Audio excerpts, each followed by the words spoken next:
Telltale's The Walking Dead is an interactive drama that focuses on story and character development. While the game is not perfect, it is fun, and the story is interesting and self-contained. The characters were strong and well developed. The sequel left a lot to be desired with its stories and characters. Season 2 is just weak. The writing feels rushed and inconsistent, and most of the characters ultimately end up with no development and are just killed off. I mostly have issue with the characters killed off in episode 4, but all the characters have their issues. I feel like there were missed opportunities to develop some of these characters' backgrounds and use it to build on themes. Let's start with probably my weakest case, being Sarita. Sarita can either die from getting her arm amputated at the most inappropriate time, or put down off screen by Kenny. While her death isn't the problem, she just comes off as Kenny's sexy lamp. Sarita does nothing for the plot except for trying to help Kenny while he's receiving a well-deserved beating from Carver. But that only really serves to set up the player for an irrelevant choice. And I guess she also starts fighting off walkers, which leads to her death. Sarita has an interesting background, and we do learn a few things about her passively while she and Sarah are decorating a Christmas tree, but we really just see that she's Kenny's purpose for living. Sarita also comments repeatedly that Kenny's heading down a dark path, but doesn't actively do anything about it. I think Sarita being treated by Kenny as an object to be controlled and protected could have worked if it was brought up and further acknowledged that he's starting to do the same with Alvin Jr. Also, why doesn't Sarita defend Clementine when Kenny's going off on her? Could have been her last chance to save him. Does anyone actually believe that this optimistic but meek character survived by herself for at least 3 months before saving a very bearded Kenny? Speaking of Kenny, I should probably take a moment to talk about him. He is so inconsistent that I had to question whether he became bipolar at some point. As mentioned before, Kenny becomes possessive of people who can't take care of themselves and won't challenge him, such as Sarita and Alvin Jr. Kenny can no longer cling to Clementine because she's too capable of taking care of herself, can and is able to challenge Kenny. His negative development for the need to be in control isn't bad in itself, given his history in the series. But again, this trait isn't challenged nor is it brought up. Kenny also goes from happy to pissed off at the drop of a hat for no real reason. What's up with that? Next is Nick, assuming you liked him enough to save in episode 2.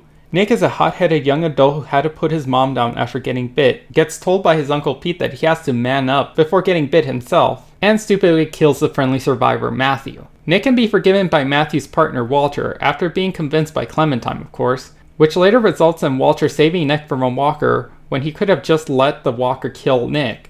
After these events, we never get to talk to Nick again. He says a few lines in episode 3 which aren't unique observations and has no involvement in the major escape plan. Not once do we see Nick reflect on what happened with Walter, how Walter forgave him after killing his not openly stated lover, and thinking that he'll actively try to be a better man like his Uncle Pete. In episode 4, Nick gets no lines, dies off screen only to come back as a walker.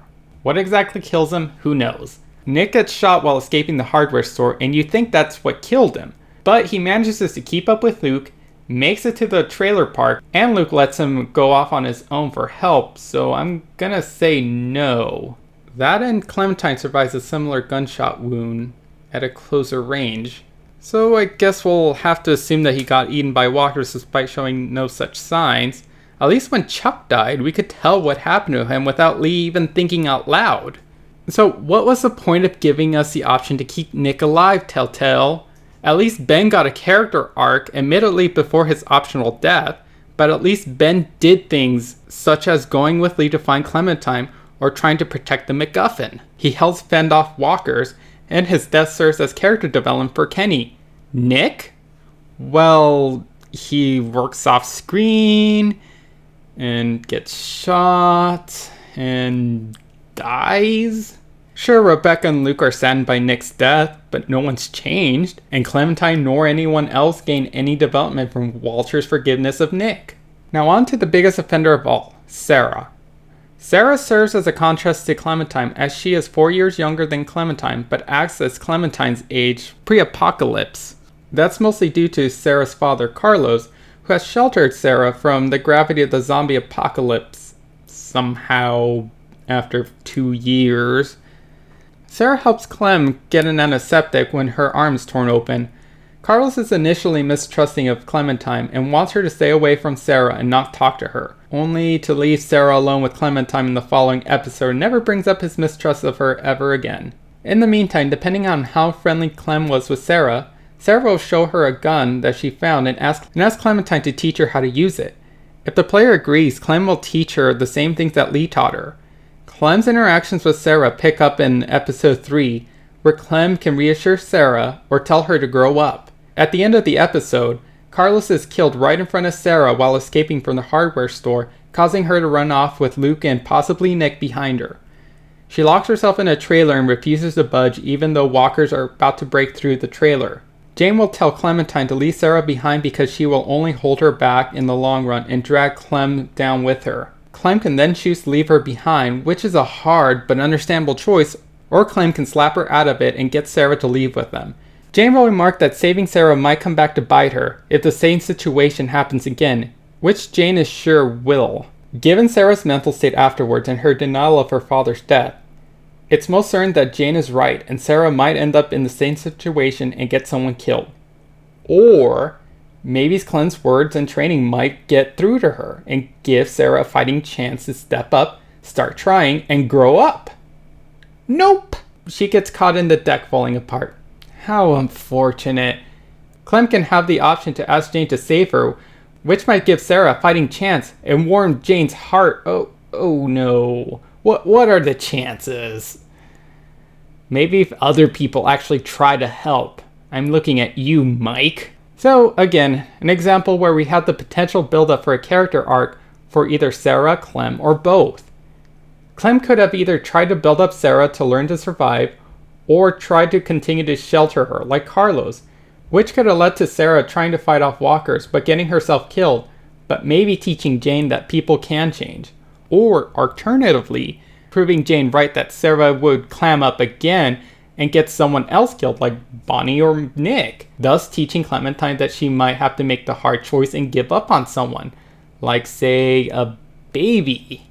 There are other things too that could contribute to Sarah's mental state, such as whatever Carver told her on the rooftop after killing Reggie. I thought that might have been revealed in the trailer park scene, where she might have stated that Carter told her that she was weak, and it was only a matter of time before she got her father killed, and now feels responsible for his death. There are things you could have built on top of what the player did and said to Sarah. Otherwise, what was the point of any of it? Rebecca. Everyone saw this death coming a mile away. And despite that and her sudden mood change from rude to nice, I didn't really have much of a problem with her. I think Telltale could have made Rebecca's death a bit more coincidental rather than obvious. Though I did argue with my boyfriend over what caused her death. He thought it was hyperthermia, whereas I was sure it was either blood loss, which didn't make much sense, or a weakened heart. Why blood loss doesn't make any sense is the time frame.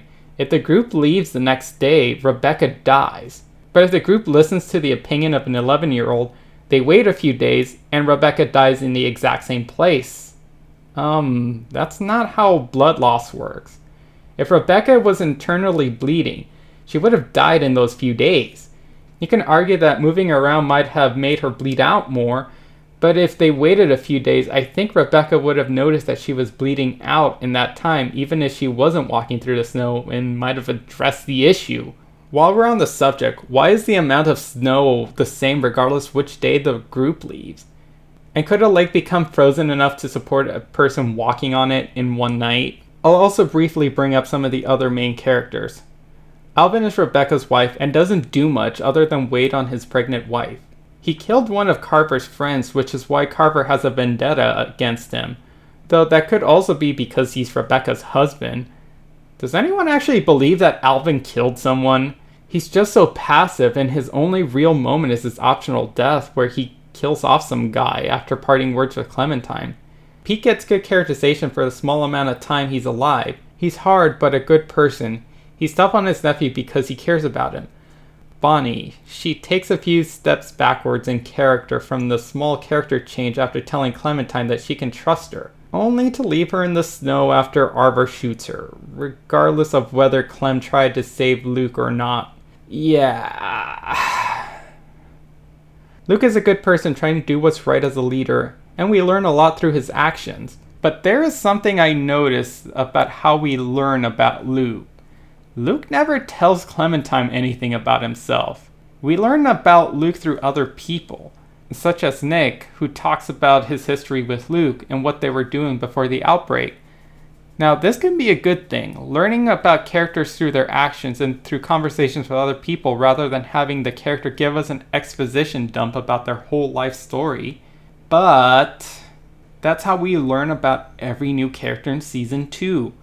We seem to learn everything about one character from another character rather than the character telling us about themselves, and some don't even seem to get that much. Like Carlos, who is a doctor with a daughter who he wants to protect. He's Hispanic and likes to wear plaid, and I think he likes to play chess. So yeah, we only get to talk to him one-on-one once in the entire game, and it's part of the plot. And what he does tell Clem gets completely thrown out the window in the following episode. But to be fair, we do learn some small things about him, such as he has some big cojones to spit in Carver's face like that. Then there's Mike, who we learn absolutely nothing about. We don't even learn why he's imprisoned at the hardware camp, or how he got that bite in his ear. All we learn is that he gets cranky when he's tired and that he's really, really strong. A little help, Mike? I have to applaud Telltale for not killing off Mike during the Russian standoff, seeing as he doesn't receive much characterization. Though in The Walking Dead, character development of normally ignored characters equals mark of death. The issue I feel is that there's a lack of conversation between Clementine and the new characters. There's no real moments where she can walk around, narrate to herself about what she's looking at, and stop to chat with other characters without moving the plot forward. Contrast this to Season 1, where Lee has time to stop and chat with other people in his group, learn more about them, ask them what they think about their current situation, before continuing the plot. For example, I wanted to talk to Sarah as often as I could, not only to defy her father, but to also become friends with her. Throughout Episode 2, I can only talk to Sarah through the plot, or through Sarita's conversation. There's even a point after crossing the bridge where I can talk to her, but I'm not even given the option to. Why? All of Sarah's interactions are part of the plot in Episode 3, if I remember correctly. Not once am I able to talk to her, ask her how she's doing, what she thinks about her current situation, what she did before the world went to hell. How did she end up here? Except for after saving her, where she just clams up. There needs to be more scenes like the one in Episode 5 where everyone talks to each other about how they're feeling. Telltale let us learn through Clementine more about them so we can care about these characters, care whether they live or die, care why Clementine doesn't just stand up and leave with Jane the first chance they get. There is a 5-day time skip where Clementine is traveling with the new group.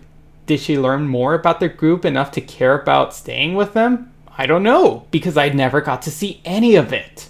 The one character I feel was a well-developed character is a strong, independent woman who knows how to handle walkers, who has a dead sister, who was wronged by a guy, who is a loner but joins the group temporarily.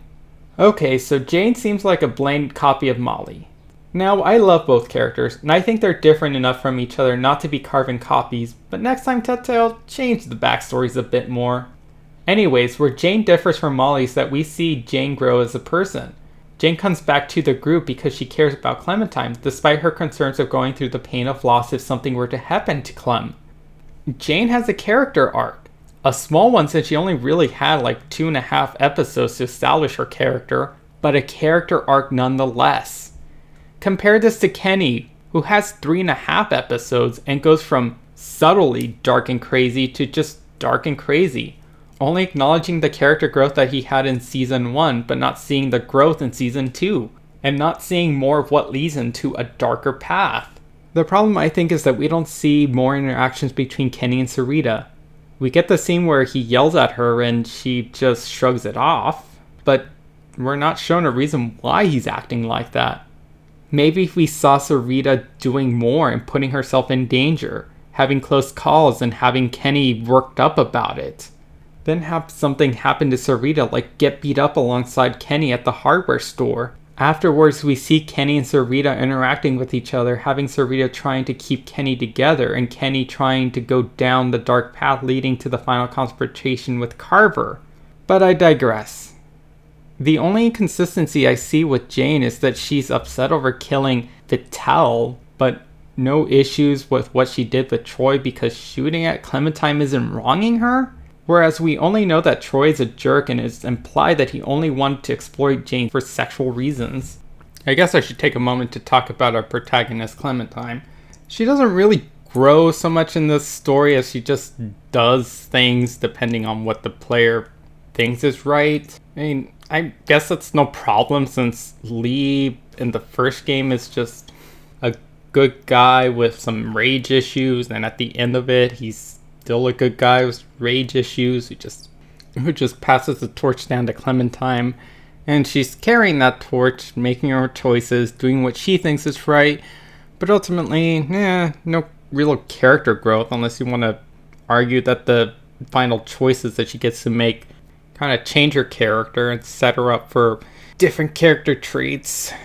So, I don't see much of a problem with Clementine. I care enough about Clementine at least to wonder what will happen to her from here on out, depending on the different endings, but I'll talk about that in a bit. So there are other reasons why this season is weaker, such as the contrivances, the time skips that don't catch us up to speed as to what happened in that time, and what Clementine has learned, plot holes, and the story not being as self-contained, such as there's no resolution with the "Where's Krista" subplot, no indication that Clementine has dealt with a pregnant woman before, or what happened to Krista's baby aside from, "Not again." What was up with the bandits? Did Carver's group actually kill them? Did they kill Pete? What happened to the other survivors in the hardware store? Why did they just leave and try not to rebuild a relatively secure place?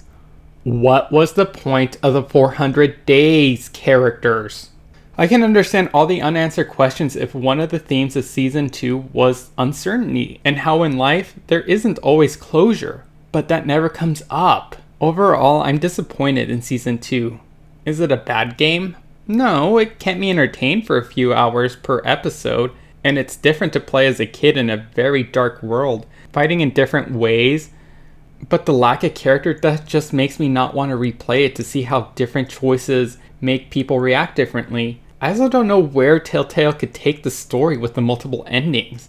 Either the game will focus on completely new characters with minor choices somehow popping in, or the story will find a way to retcon itself to the same starting point no matter where Clementine ended up.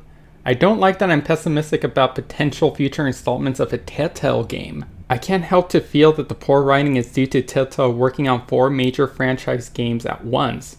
If you need to take an extra month between episode releases to flesh out the writing more, or longer time to edit the overall plot and the character narratives, please do so. Your fans will understand.